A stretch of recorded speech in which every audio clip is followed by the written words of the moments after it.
ګرانو کتونکو زمونږه په دغه پروګرام کې یو ورور دا اصل کې دوه سوالات یې کړي. دغه یو سوال جواب مونږه په مخکې سوالاتو کې ورکړاو، خو زه بیا هم اشارتن دغه جواب ورکوم.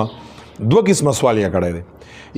یو سوال یې دا کړی دی چې مفتی صاحب زما سوال دا دی، دا کس نوم دی محمد اجاز پېښور نه.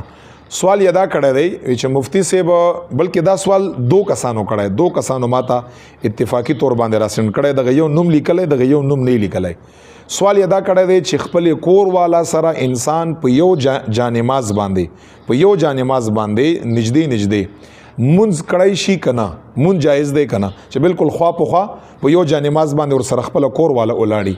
دویم نمبر سوال یې دا کړی دی چې آیا چې څنګه کور والا د خاوند خپې کې ښکای شي، چاپی ولکړی شي، نو دغه سوال جواب مونږ کړو. نو آیا دا سړی کور والا لخپې کې ښکای شي، چاپی ولکړی شي؟ دا سوال یې کړی. نو اول نمبر دا یاد لره، اول نمبر د دغه سوال حصے جواب دا دی چې یو سړی خپل کور والا چې کله په یو جانماز باندې ځان سره ودري منځ د پاره، نو د هغې دوه حالات دي. اول نمبر حالت یادا دی چې دا ښځه او سړی داسې وي چې سړی ځان لمونځ کا او ښځه ځان لمونځ کا، یعنی دا ښځه د دغه خپل خاوند په اقتدا کې په جمع باندې مونځ نه کا، په یو جانماز یې ځان سره ودرولې ده، خو ښځه منفردن ځان لمونځ کا او سړی ځان لمونځ کا. نو داسې په یو جانماز باندې د ښځې او د خاوند ودرېدل بالکل جایز دي، چې دا ښځه د سړي په اقتدا کې مونځ نه کا، سړی ځان له ولیاړي، ښځه ځان له ولیاړي، بالکل په یو جانماز باندې ځان سره ښځه خوا په خوا باندې ودرولی شي. بلا کراهت د سړي منځم جایز دی، بلا کراهت هیڅ کراهت پکې نشته، د ښځې منځم جایز دی.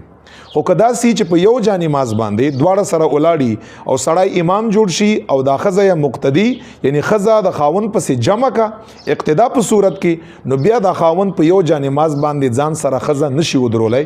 بیا مسله دا ده چې دا خاوند به اگر چې خپل منکوحه یا دا خپل ښځه یا دا، خو داسې کار وکړه چې ځان پسې بیا خوا کې نه روستو په صف کې، لکه څنګه چې دوه درې کسان څنګه امام پسې په روستو په صف کې ودرېږي، دغسې په روستو په صف کې به ځان پسې ودرېږي، بیا به خوا په خوا باندې ځان سره نه ودرېږي، روستو په صف کې به ودرېږي او بیا د دغې ښځې اقتدا دغې خاوند پسې بالکل جایز ده او دا منځ یې جایز دی.